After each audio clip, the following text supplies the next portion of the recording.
Y'all ready? Good morning, everybody. I want to bring you up to date on the latest information in regard to East Palestine. The U.S. EPA, in partnership with an independent contractor, continues to monitor the air in and around East Palestine. To date, they have sampled air in over 500 separate homes. They've also continued to sample air out on the streets and throughout the community.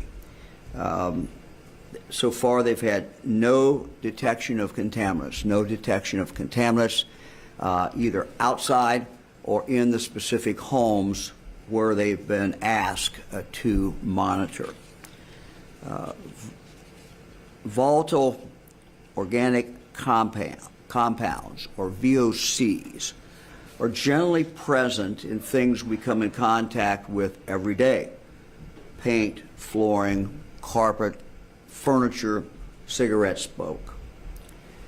Although the testing in approximately 75 homes did show elevated levels of VOCs, further testing in those 75 homes found that contaminants of concern from the derailment were not present in those homes. So nothing from the train derailment was found in the homes. Nothing was found out on the street. The monitoring will continue, however. Today, more than 24 additional homes are scheduled for air testing. The teams are still taking appointments for those people in East Palestine who want to schedule a screening of their home. That number is 330-849-3919. In summary, in the 500 homes where the air has been tested, no contamination of concern caused by the rail derailment was present in any of these homes. There are in the community 20 monitors strategically located throughout the community to continue to monitor outdoor air. I think we have a map somewhere, I hope. There's a map there. This is a map from the U.S. EPA that shows all the places where they've taken outdoor air samples over the past 2 weeks. Again, the experts tell me that these monitors are coming back clean. Clean for contaminants of concern associated with the train derailment. So this monitoring started very early on. This monitoring will continue. We will continue to do this. So we have 20 monitors. These monitors are moved around, and they will continue to be moved around the community. Let me now talk about water, residential well sampling. As we talked about earlier this week, the testing results from East Palestine's municipal water source have come back, and the results are that drinking water, testing those 5 wells that go into the community system, those 5 wells have all come back clean. The water is safe to drink. We never thought that the municipal water was contaminated, but out of an abundance of caution, our Ohio EPA took samples which were analyzed, and they in fact came back and were shown to be safe. You do not need to drink bottled water if you are on municipal water. If you get your water from a private well, you are encouraged to use bottled water until your water is confirmed to be safe. That, again, is just out of abundance of caution. To date, 38 private wells have been sampled. More private wells are scheduled for testing today. These samples, unfortunately, take a while to get it back from the lab. So we don't have any results back yet, but we expect them very, very soon to start coming back. Again, to schedule testing for your private well, call 330-849-3919. Let me talk now about the Ohio River. When we met earlier this week, the Ohio EPA discussed the chemical plume in the Ohio River. I'm happy to report this morning that sampling has shown that the plume is now completely dissipated. It was never thought to be a threat, but they could get slight detections. And I want to mention that something I've learned during this is the Ohio River is monitored normally very extensively. And so they were able to pick up, before they were able to pick up where that plume was. It was never thought to be very high, never thought to be very dangerous, but they could detect it as it moved down river. Now we're told that they cannot detect it at all. To give you some idea of the numbers, the level of concern for this contaminant is 560 parts per billion. Readings yesterday, when we could still get a reading on it, were under 3 parts per billion. So again, level of concern 560. Yesterday it was at 3. Today it is at 0. The levels at which this chemical was in the Ohio River have always been very low. We are no longer getting readings at all. I'm told that some water systems along the Ohio River will close their water intake lines for the time being out of an abundance of caution. We understand that. That's perfectly fine, but we do believe there's no reason to be concerned about water now from the Ohio River, and there's never really been a reason to concern, and we no longer can get any reading at all of this contaminant. Let me go to the local creeks. Know that there's been some video played on TV of circulating a visible physical contamination in one of the local waterways. A section of Sulphur Run that is very near the crash site remains severely contaminated. We knew this. We know this. It's going to take a while to remediate this. It will be remediated, but it's certainly a place to be avoided at this point. Very soon after the crash, Sulphur Run was dammed, so the contamination in that part of the creek does not contaminate any of the other water. It was kept in there and on hold. In fact, teams are pumping clean water from the point of the eastern dam, funneling it away from the contaminated section of the creek and releasing it back into Sulphur Run at the western dam, so diverting it around where the contamination is. This occurred early on after the crash. This allows clean water to bypass the area of the derailment and prevents clean water from picking up contaminants and carrying them into other waterways. The remediation of the water in the direct area of the spill is going to take some time, just as it is taking some time to deal with the dirt. This is not a simple process. We're encouraging people to continue to avoid that area. Now, I know there's been a lot of questions about FEMA and calling in FEMA for aid. At this point, based on what FEMA has told us and continues to tell us, my Chief of Staff talked to them again this morning, we do not qualify for assistance. Although FEMA is synonymous with disaster support, they're most typically involved with disasters where there's tremendous home or property damage, tornadoes, flooding, hurricanes. That's why we do not expect that FEMA will come to East Palestine.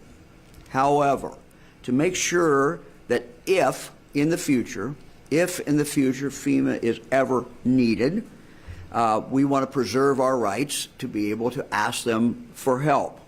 So, to make sure that if FEMA is ever needed in the future to help residents in regard to this crash, we're going to preemptively file a document with FEMA to preserve our rights in case we need their assistance in the future.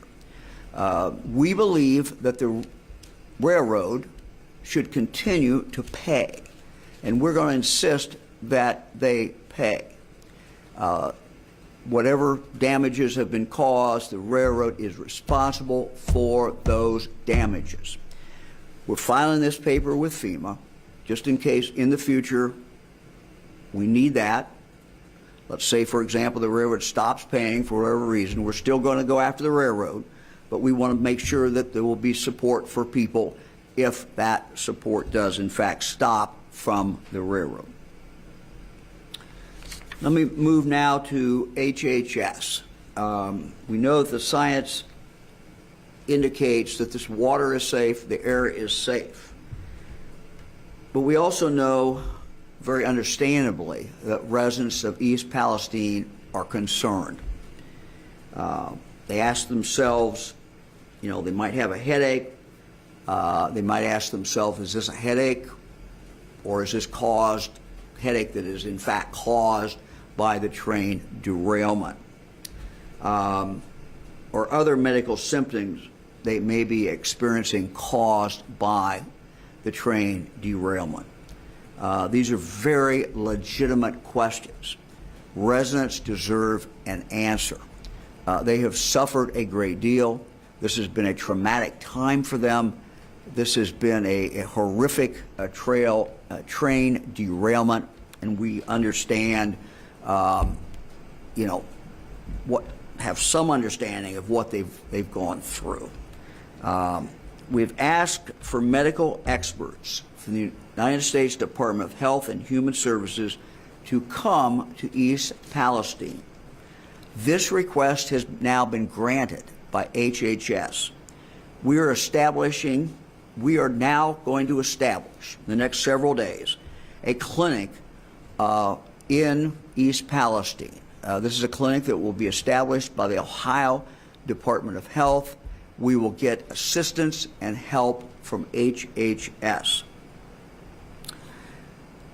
We want them to be able to engage with the residents of East Palestine.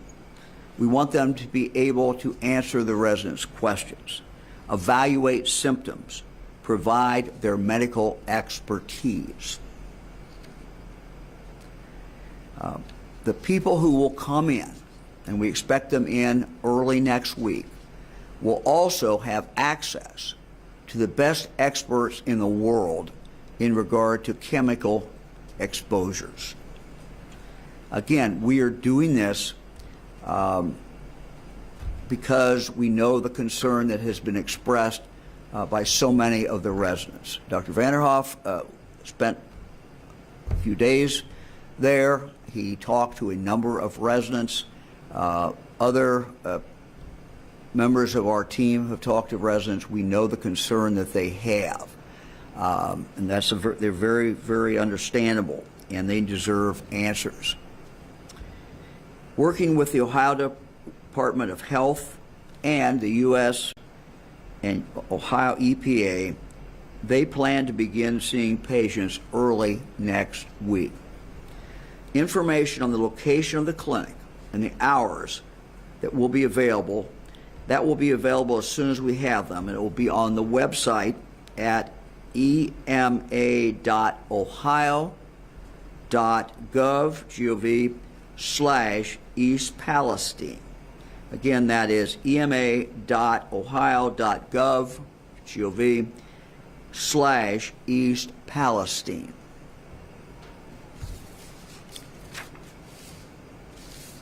So we expect them to come to town probably on Monday, and we will be in the process of putting that clinic together. Again, we know that there are some people who do not have insurance. We also know that we have people who may not even have a primary doctor. We want to make sure they have a place to go, a central place where they can go to get help.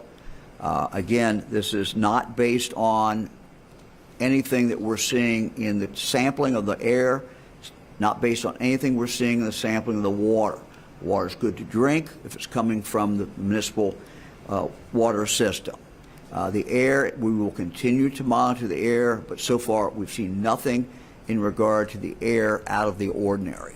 But we'll continue to do that. We know that this whole last several weeks has taken a tremendous toll on residents in East Palestine. We know that this has been a traumatic experience for all of them. Working with the county Alcohol, Drug, and Mental Health Board, we are supporting a number of local mental health resources. Information will be available on our website later today, again at ema.ohio.gov/East Palestine. Again, that's ema.ohio.gov/East Palestine. In addition to these local resources, the Ohio Care Line is open 24 hours a day and staffed with trained mental health professionals who are there to listen and to help. All calls are free and confidential. They can also connect you with local resources if follow-up care is in fact needed. And I'll ask in a moment Director Laura Christ to talk about this. Now I've asked Dr. Vanderhoff, the Director of the Ohio Department of Health, to join us, and ask Dr. Vanderhoff now to talk a little bit about what is coming up in the future, and may also reflect on what he has seen when he has been in East Palestine. Doctor? Well, thank you very much, Governor. Well, thankfully, as the Governor has described very well, extensive testing of the air in East Palestine, as well as testing of municipal water sources, has been very reassuring, and further testing of the private water sources is ongoing.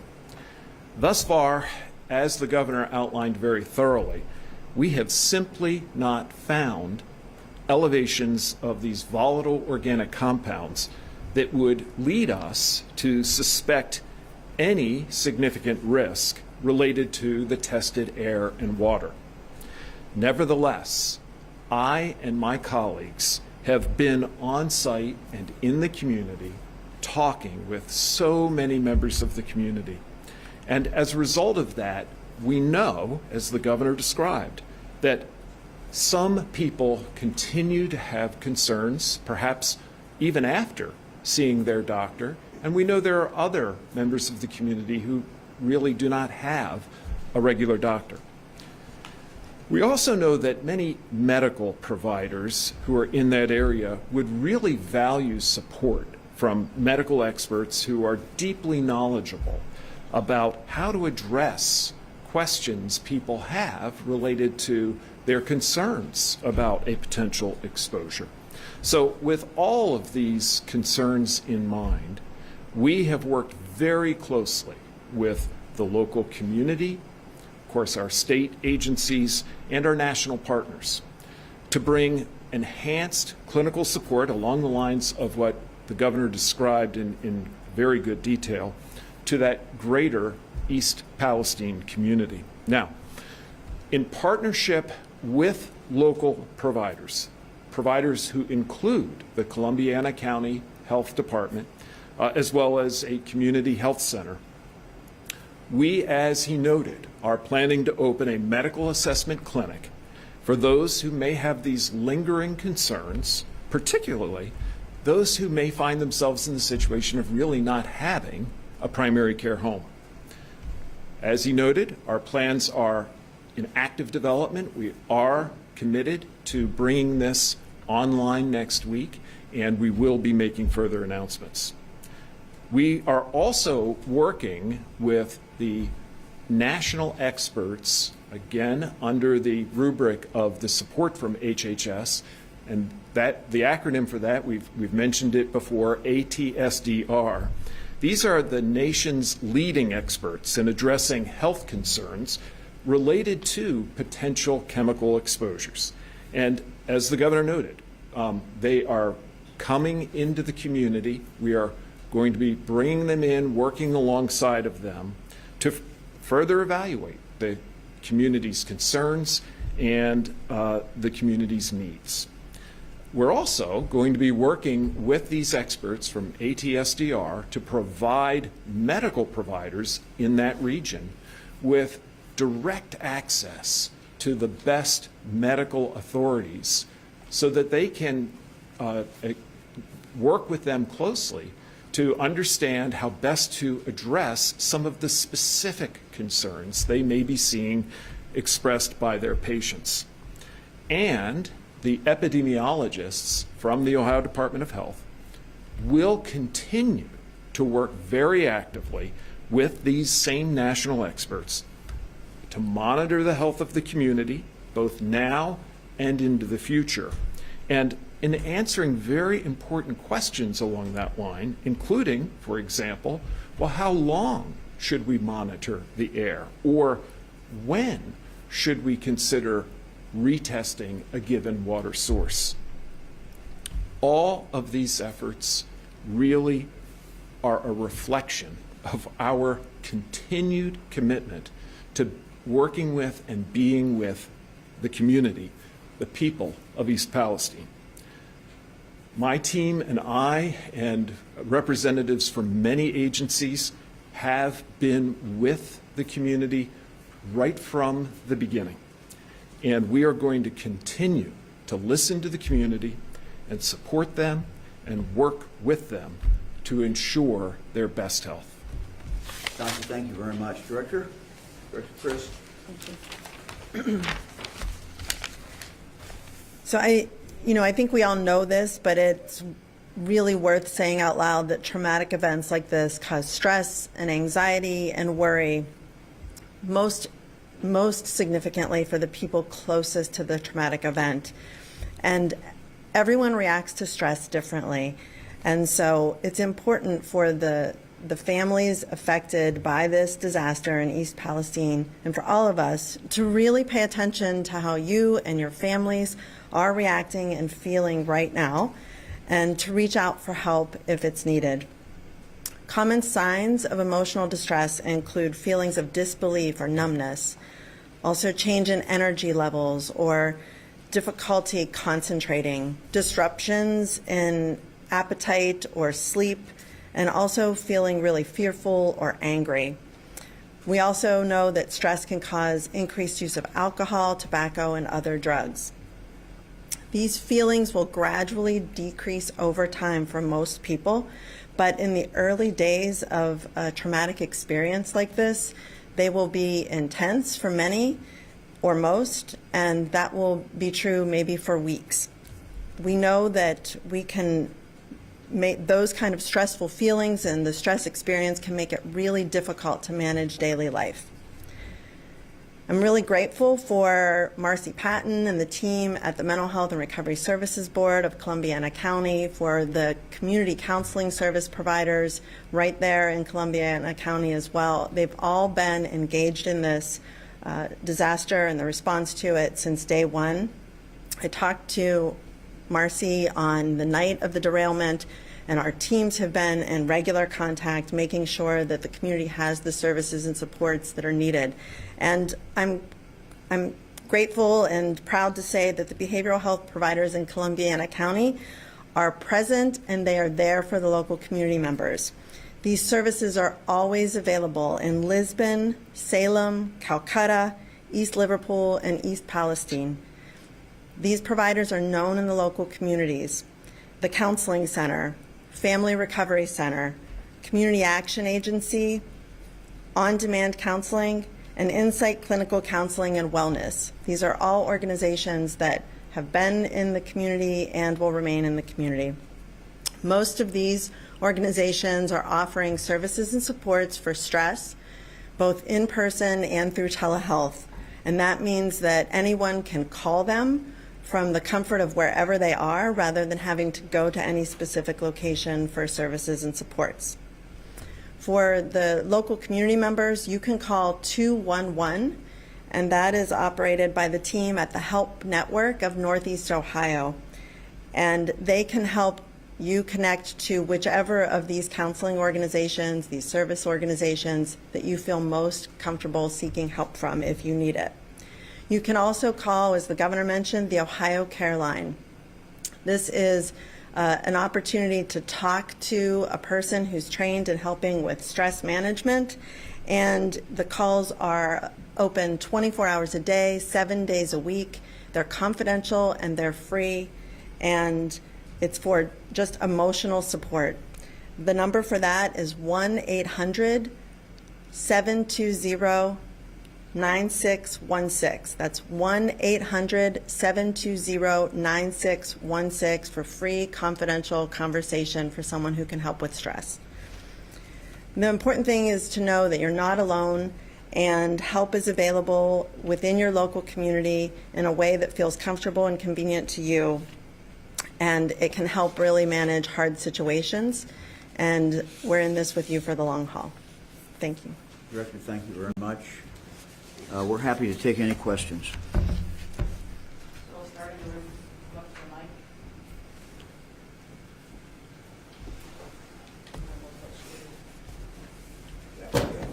Kevin Landers, Channel 10. When you say you're going to hold Norfolk Southern accountable, can you detail exactly what that means?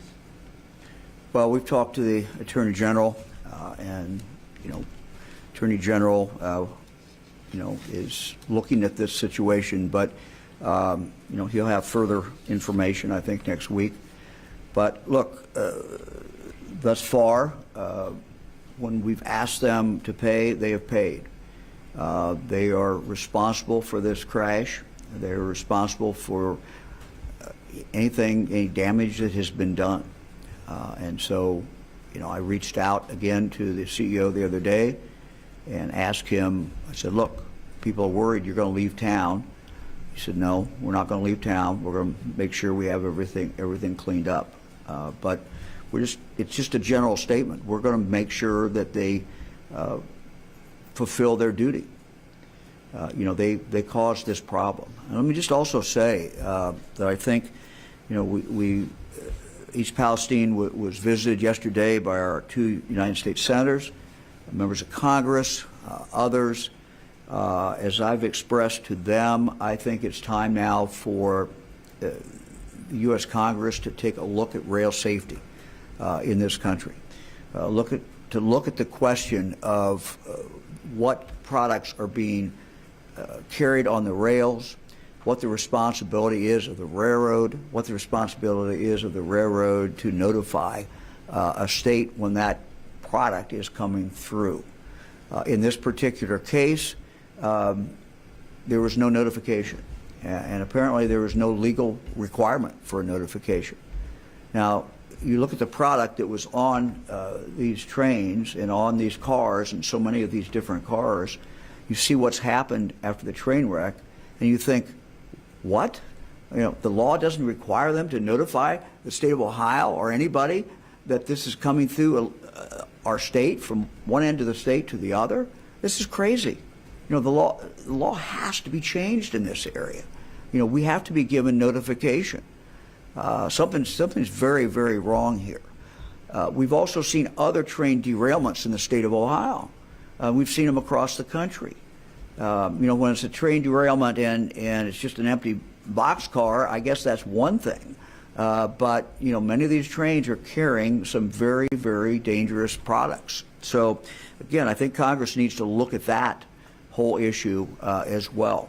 The federal government historically, over a number of years, has preempted the states from really controlling this, and the states from being able to control what comes into Ohio, what goes out of Ohio, what goes through Ohio. The responsibility is with the federal government to make those changes, because they preempted our ability, really, to act in this particular area. Thank you. Haley Nelson with ABC 6 in Columbus. Are you considering a declaration of disaster, and is that not needed for FEMA? Yeah, look, we will, if at any point we get any indication that we can activate FEMA, we certainly can, do that notification of disaster. Look, this is a disaster. It's a disaster by any definition, but there's a legal definition. So whether we file it and say there's a disaster or don't, and I'll leave that up to our lawyers, this certainly has been a disaster. The declaration of disaster does trigger the ability then to get FEMA to do something. FEMA has told us as late as this morning that we do not qualify. We don't qualify yet.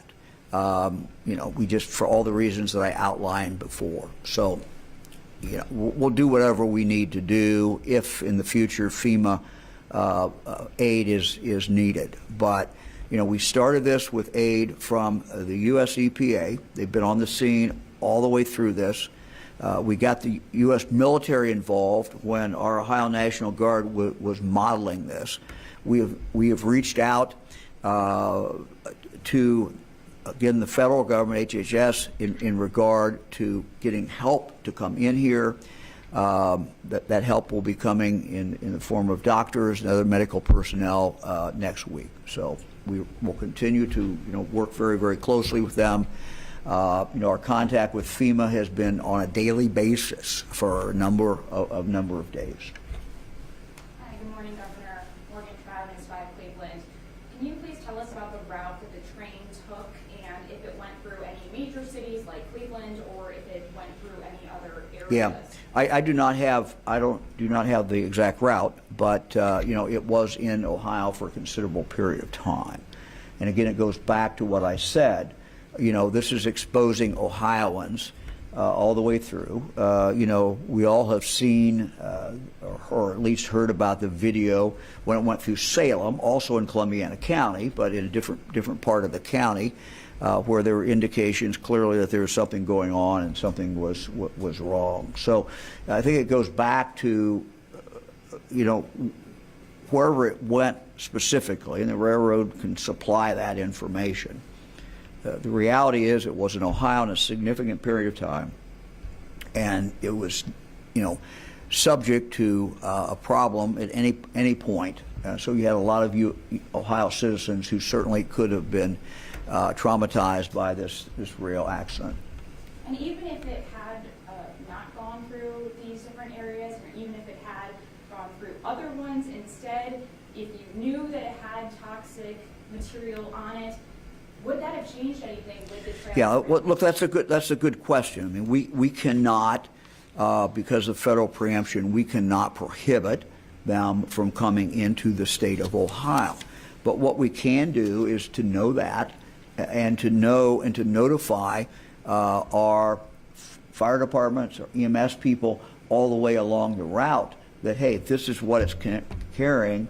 These are the chemicals it has.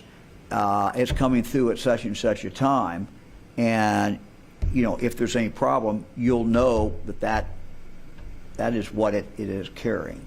So, notification, no, it doesn't solve the problem. The problem is they derailed. There's a defect somewhere. There was a mistake somewhere. There's a problem with the car. There's a problem with the rail. Something. But that doesn't solve that problem, but it does at least give people some notice and give the people who are going to have to respond at least some notice before the train comes through. Hey, if anything happens, this is what's in that train. Who else? Governor Natalie Fong, NBC4. How long and how often will you continue to test the air and the water in the area? Yeah, we're going to continue to test the air and the water as long as it's necessary. So we're in here for the long run. We're not leaving East Palestine. We're going to rely on what the experts tell us. But we still are seeing, we're still in a process where cleanup is occurring with the dirt, and remediation cleanup is occurring with the water that's in the creek. So that work is going to continue. So certainly not anywhere in the near future are we planning on leaving. We're going to stay there until we're not needed. Hi, Governor. Joe Ingalls, Ohio Public Radio. My question is, a lot of people online are saying they simply don't believe you. They don't believe the state leaders on this. They think you're downplaying this.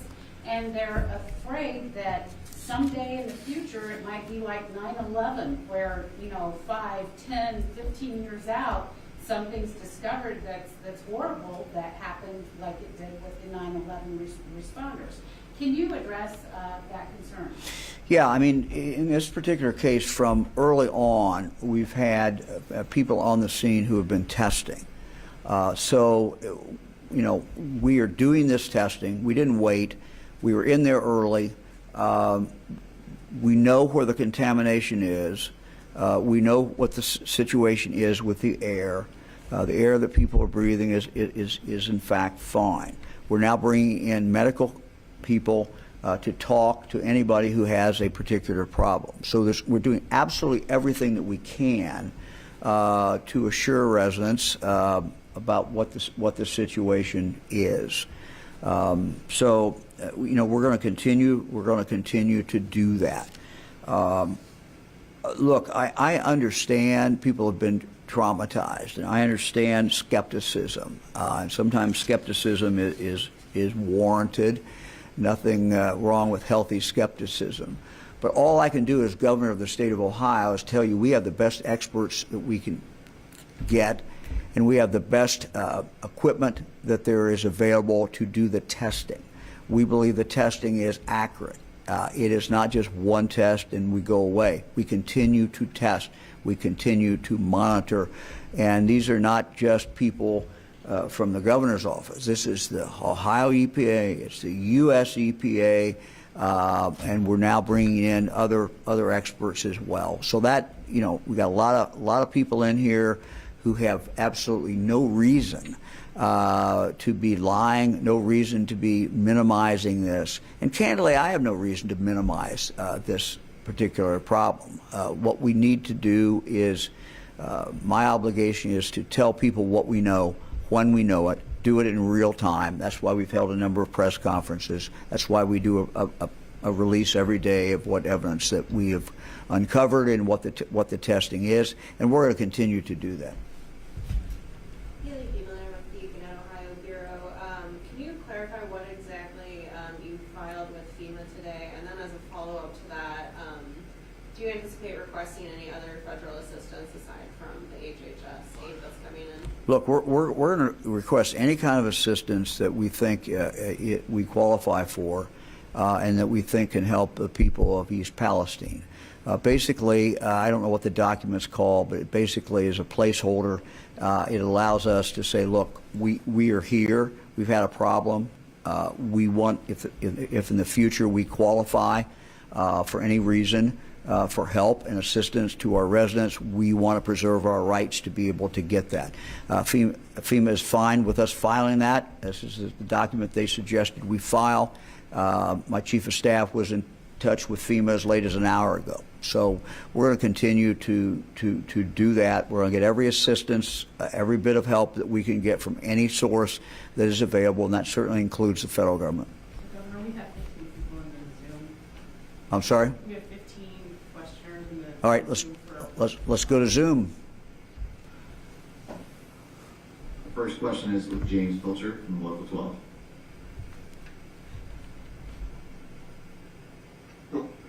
Good afternoon, Governor. Good morning, Governor. Morning. How can you reassure, I know you said that the plume has dissipated, but how can you reassure people that are living downstream from this, such as in Cincinnati and elsewhere down the Ohio River, that there won't be any lasting impacts chemically or otherwise from this event? The Ohio River is very well monitored. It's monitored 365 days a year. What started out with the plume, it could not be seen, I'm told, but they could tell there's a little rise in the numbers, not in a dangerous area at all when this started. It continued to move downstream. Now I'm told they cannot find it. They don't know where it is. The water that's coming in that they're testing is fine. So that, I think that listening to the experts who do this every day, this is not Mike DeWine. This is people who test the water in the Ohio River every single day. We rely on them that when I'm in Cincinnati and I'm drinking the water, or I'm someplace along the river drinking the water that comes from the Ohio River, we rely on these people every day to make sure that water's okay. They're telling us the water's okay. Next question is Danny Eldridge from Hannah News Service. Hello, Governor. Thanks for taking our questions. Can you talk about what the state government can do about railroads? Like, can you require these companies to give notice to the state of Ohio or local governments about hazardous materials Yeah, look, we're asking our lawyers to look at that and see exactly what we are allowed to do. But I can tell you that the history of this is that the railroads for a long time have lobbied the United States Congress to get federal preemption on virtually everything. We see this all the time. We see it even as situations where, we used to be able, a local police department, when a railroad blocked an intersection for, 2 hours, they could cite the engineer. They used to do that when I was a prosecutor in Fairborn. Judge Kimmel used to do that. Can't do that. The federal government has just preempted this. So I can tell you that the remedy needs to come from the members of Congress, House of Representatives and the U.S. Senate. We're asking them to give us some relief in this area. Next question, Bill Reinhardt from WVXU, Cincinnati. Governor, thank you. There's a lot of claims and a lot of concerns about damage and deaths among domestic animals, pets, barnyard chickens, and I've heard claims of fields filled with dead cows. Is there any update, any confirmed information? We have no additional information. I'll ask Dr. Vanderhoff if he has anything additional. As you know, we had the state veterinarian over at the town hall meeting the other night to talk with folks. My understanding is that there's been nothing that has actually been reported that's gone through the system. People were told what needs to be done. You need to get your vet out. Your vet will in turn then, if there's something happened to your chicken or something happened to some other animal, you don't know what caused that. That can be sent to the state lab, and they can try to figure out what happened. Dr. Vanderhoff, do you have any update on that? Governor, I know you're not a veterinarian. No. No, I'm not. But Governor, you answered that completely accurately. The state veterinarian is, and the team that he supervises, that is the team that would perform necropsies and allow us to determine what happened to the death of an animal. We have asked for anyone who is aware of a dead animal for whatever reason that is mysterious to them to please contact the Ohio Department of Natural Resources. They will help make that connection. Even a better path would be if it's a pet or a farm animal, contact your veterinarian. They know how to do this. And look, we want that information. We want to know if there's a problem. We understand that someone could have a pet, someone could have chickens, someone could have some animals and they die and they don't know why they die and they wonder, hey, I wonder if that's connected with the train wreck. That's understandable. Those would be questions I would be asking. So again, we want people to get answers and we want to know the answers as well. And this is how we get the answers. With our next question, we have John London from WLWT. John. Hi, Governor. Do you feel that what has happened in East Palestine merits a presidential commission to more clearly get at the responsibilities of railroad companies that transport hazardous materials? And in a perfect world, what would you like to see from Congress in order to give states more power over what is transported? Well, I think that, whether it's a presidential commission or whether it is congressional hearings, I think, or both, I think there needs to be a spotlight shine on the railroads. Look, we need our railroads. They supply us with a lot of goods that we use, products that are beneficial, but we want them to be safe. And it just seems that we're seeing a lot of derailments. I think we have the right to have answers. Why are these derailments occurring? We have right to know, how much stuff is being transported. If there is a derailment, will cause, significant harm or potentially harm. So yes, I think the federal government needs to take a look at that. And so I've urged our senators, I've urged our representatives, really to take a look at this, hold hearings, look at the whole safety issue of our freight system in the United States. Our next question comes from Neil Fisher at 3 News. Hey, good morning, Governor. This Morning. is Fisher at Channel 3. Have you asked Norfolk Southern the tough questions that you're just mentioning to talk with Congress about? Like why they didn't stop that train when it was on fire seen miles away, or if they continue to go through East Palestine with hazardous materials, and how often they're going through East Palestine with hazardous materials? Have you been able to connect with them and talk to them about those questions? Because we received a written statement last night from the CEO saying he would stay in East Palestine and offer everything they have, but we haven't heard from them verbally. Yeah, well, look, the CEO needs to go to East Palestine. He needs to go there. He needs to answer questions. I was upset that they, pulled out of the town hall meeting the other night. They didn't come. I think that's a mistake. I've not personally had that conversation with him. As far as what happened, why it happened, we have experts who are a lot smarter than I am in regard to trains, who understand trains, who are doing the analysis.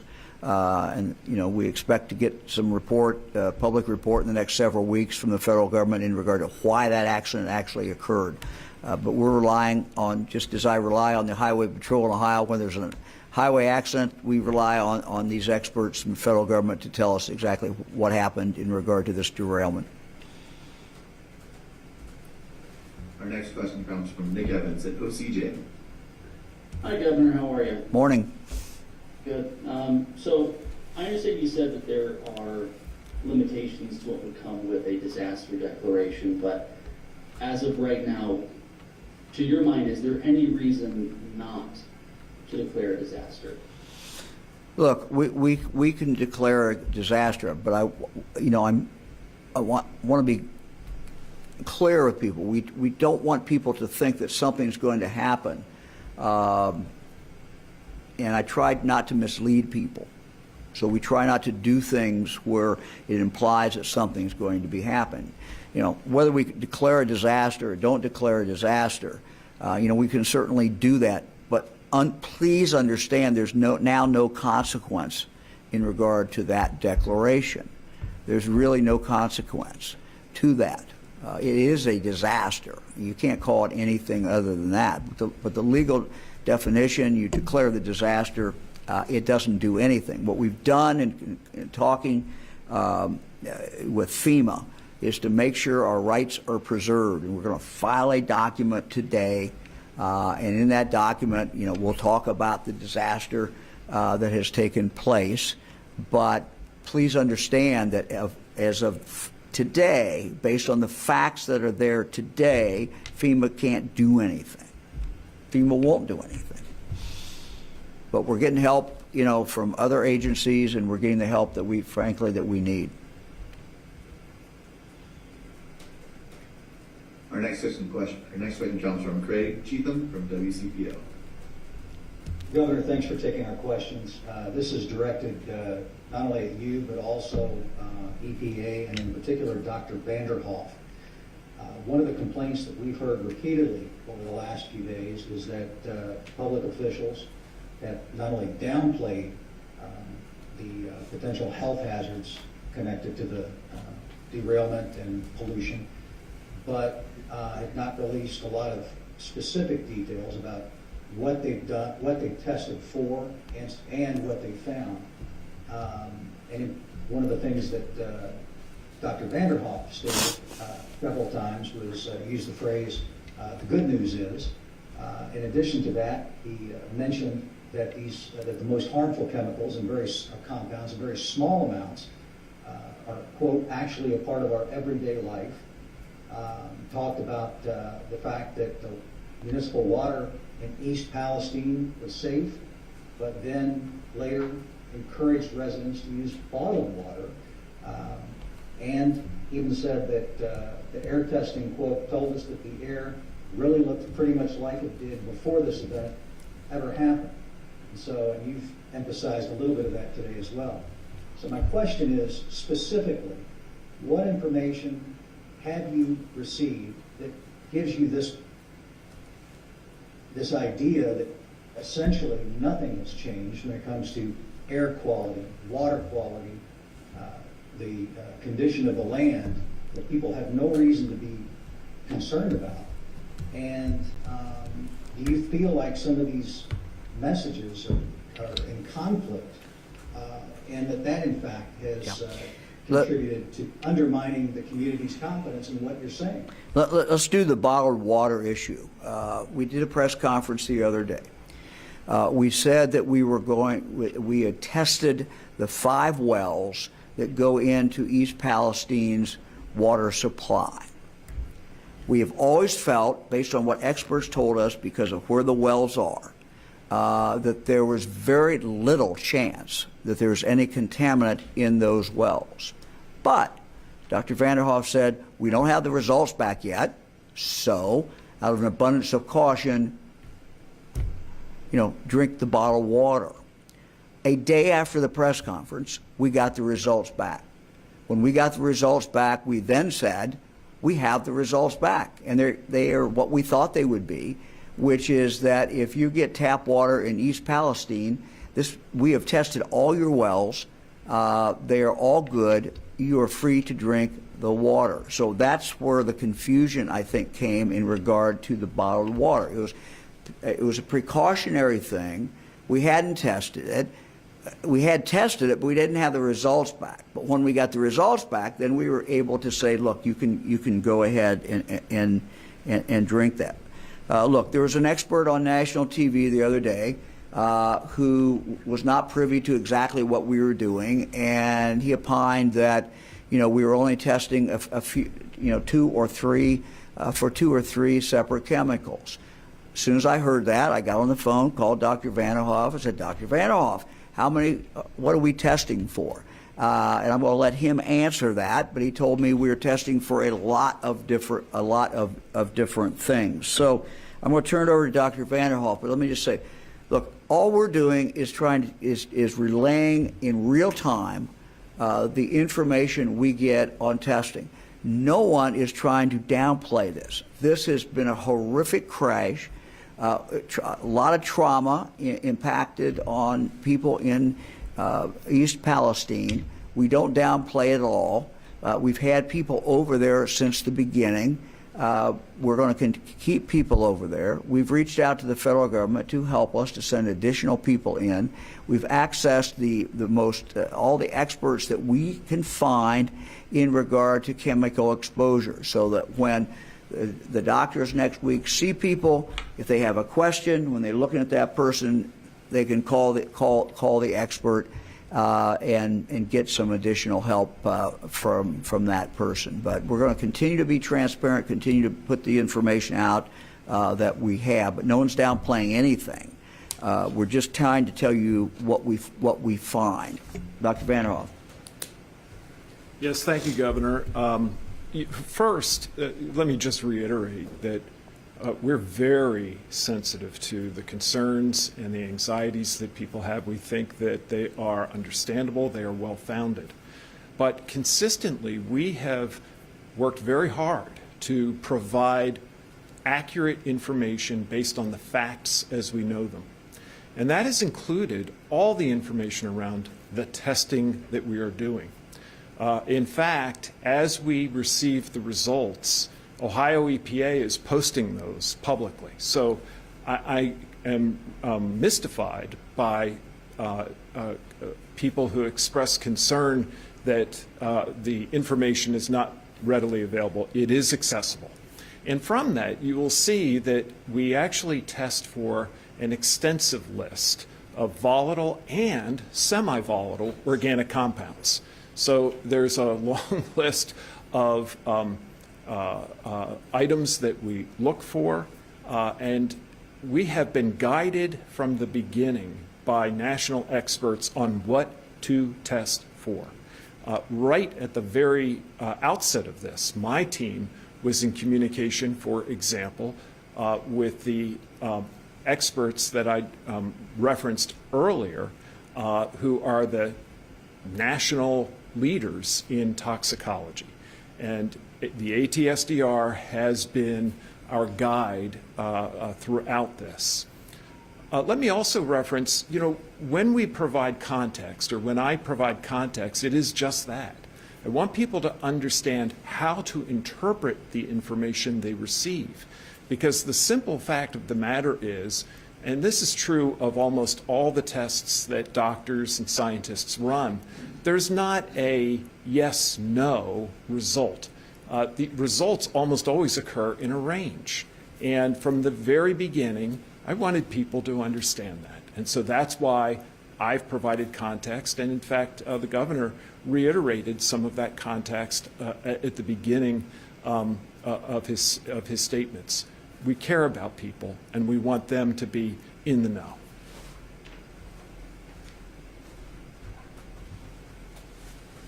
Next question. For the next question, we have Andrea Saucedo from Washington Post. Thank you, Governor. Was it the EPA and the Ohio EPA who made the decision to do the controlled release based on the information that they had available before they presented to you the decision to you so you could approve it? I'm not sure I quite get the question. You want to repeat that?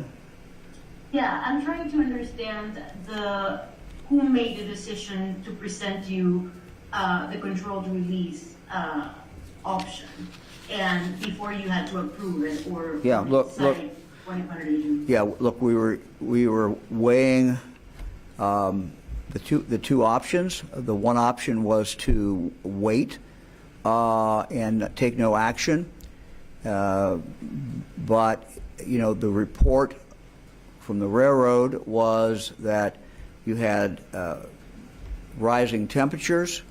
Temperatures very volatile, and they were deeply concerned about what the explosion would be. When I arrived there that morning, we had a long conversation trying to determine, the risk of doing a controlled release versus the risk of doing nothing and waiting. And so we went through that. Part of the analysis was based on what the controlled release what area it would endanger. In doing that, the Ohio National Guard, the experts there, were utilizing not only their expertise, but they had reached out to the Defense Department. Can't remember exactly what group, but it was a group that understands this. They got help from them in regard to what the spread would be. So we looked at that spread, they modeled it out, and then we went in and, for the third time, had law enforcement go literally door to door, knocking on doors, getting people out. This is the third time they'd gone for most of those doors, shouting, doing whatever they could to make sure that people were out. So yes, it was a balancing test, and ultimately I believe that the fire chief has statutory responsibility there. As governor, certainly I have some responsibility as well. This was the decision that was ultimately made, and as far as we could tell, with the measurements we were doing outside of the area that was modeled that would be danger zone, the numbers, the air numbers continued to be good throughout that. Our next question comes from Garrett Tini from Fox News. Governor, thank you for doing this.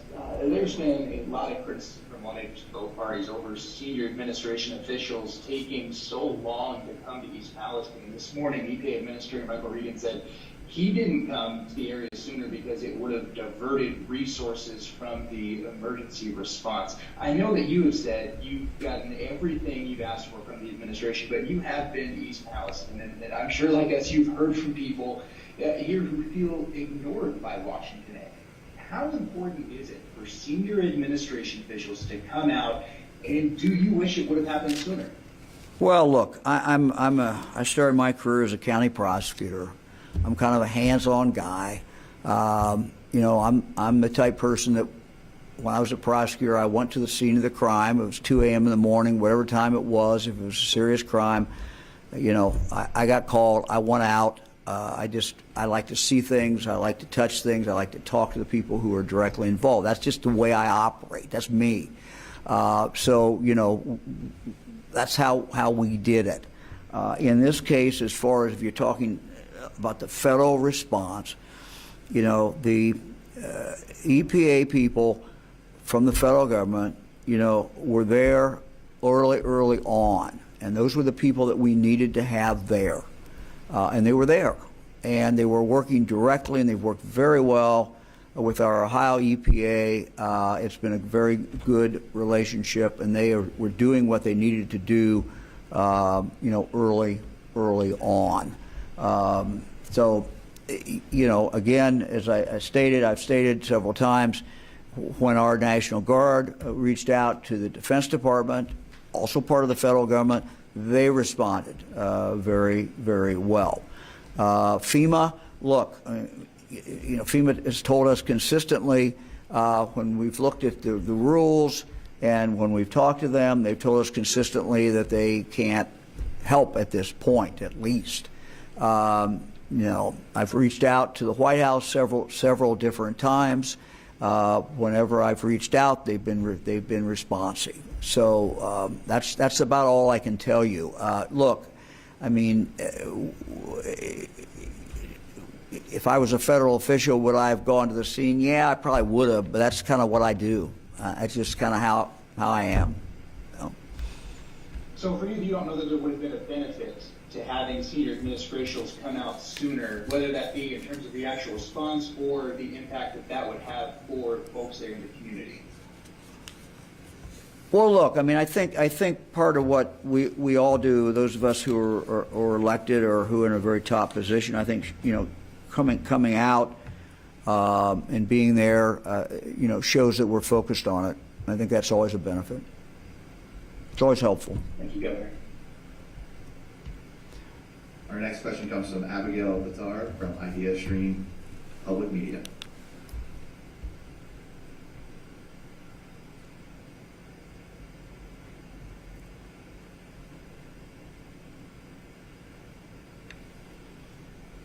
Okay, who's next?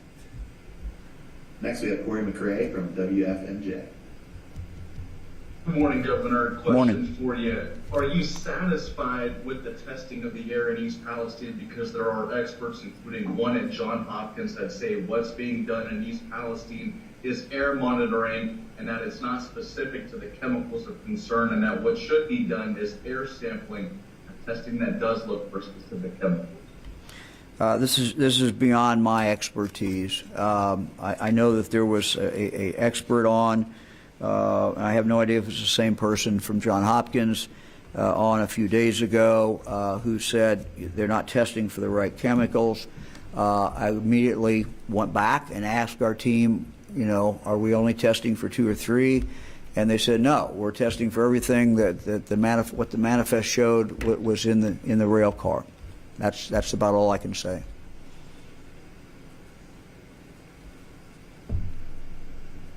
Our next question comes from Jerry Rakuti from WKBN in Washington. Youngstown, sorry. Governor, thank you for taking my call this morning. We're hearing and have heard several times, even Senator Vance brought this out the other day, that there are stories, Norfolk Southern and its contractors, instead of taking out all of the contaminated soil, simply laid new track new rail over top of contaminated soil, just covered it up with other dirt, and were able to open up the line sooner. Is there any way the state, the feds, anyone, can they force Norfolk Southern to go back in there and remove that contaminated soil that so many people in East Palestine believe was simply buried to get that line open again? Yeah, so I don't know exactly what they did, but I can tell you that we are committed to making sure that, you know, every square, every little bit of dirt that's contaminated is taken away from there. Whether it's under the tracks, by the tracks, wherever it is, it's going away. So if it's not done yet, we are committed to making sure that before it is over with, all of that is gone. So, you know, we're going to require the sampling to continue to determine if all of that is gone. We've not stopped. They have not stopped removing dirt. They're still removing dirt, to my knowledge. That will continue until all that dirt's done. And if there is dirt under the track, if they laid track on top of contaminated, we're going to insist that that be dealt with. And I can assure you that the state officials and the federal officials, we're all on the same track here. We're going to make sure that that happens. And if I can, one quick follow-up, and you mentioned this briefly, but so many people wonder, we all say, you said it, the two senators have said it, the EPA director said it, we're all going to hold and make sure that Norfolk Southern doesn't get off the hook. How do the people in East Palestine and Columbiana County see with their own eyes that, yes, indeed, they are not getting off the hook? I'm not sure I quite understand the question. How do they see with their own eyes that they're not getting off the hook? Is that the question? Well, just that they will know in their own minds that everybody has done everything they can to make sure that Norfolk Southern is held accountable and that they're not sneaking away without doing everything they need to be doing. Look, we've remained there. If people have specific concerns, they need to talk to us, talk to our Ohio EPA, talk to our Ohio health people. But, you know, we are going to continue to be their advocate. We're going to continue to represent them to make sure that Norfolk Southern does not get off the hook in any way, shape, or form. Thank you, sir. Our next question comes from Krista Canoe from Gunner. Hey, Governor, can you speak to the role of the Ohio Farm Bureau or Department of Agriculture in making sure that products that are coming out of this area are safe for consumers and you know, any impact economic impact that those producers might feel? Yeah, as I indicated, the state veterinarian was over there, and was talking the other night. We've tried to reiterate to people there's a system in Ohio, and that goes through your local veterinarian. Your local veterinarian knows what to do if he or she finds a dead animal or an injured animal, and wonders what happened to it, knowing that there's been a rail derailment, and wonders if that action, that tragedy, that wreck, in fact caused that animal then can be taken, the carcass can then be taken to the state, and there's a system. And we encourage people to use that. If you have some animal that has died, if you have an animal that you think is sick, that shouldn't be sick, you think it might have come from the derailment, please take that animal to your vet, find a vet. They will get it into the system, and we will get it tested. We want to do that. It won't cost you anything to get it tested. We want to do that. We want to know. We really want to know. And we want to be able to tell you as well. Our last question comes from Roxana Sabiri from CBS Network. Hi, Governor. Thanks for taking my Sure. question. You had mentioned that the water in the area from the municipal wells will continue to be tested, that the air will continue to be monitored for as long as needs be. For people who have private wells, how long will they need to keep testing their water? Is it for months or years? And who is paying for that, and who will pay for that? Yeah, they're being tested for free.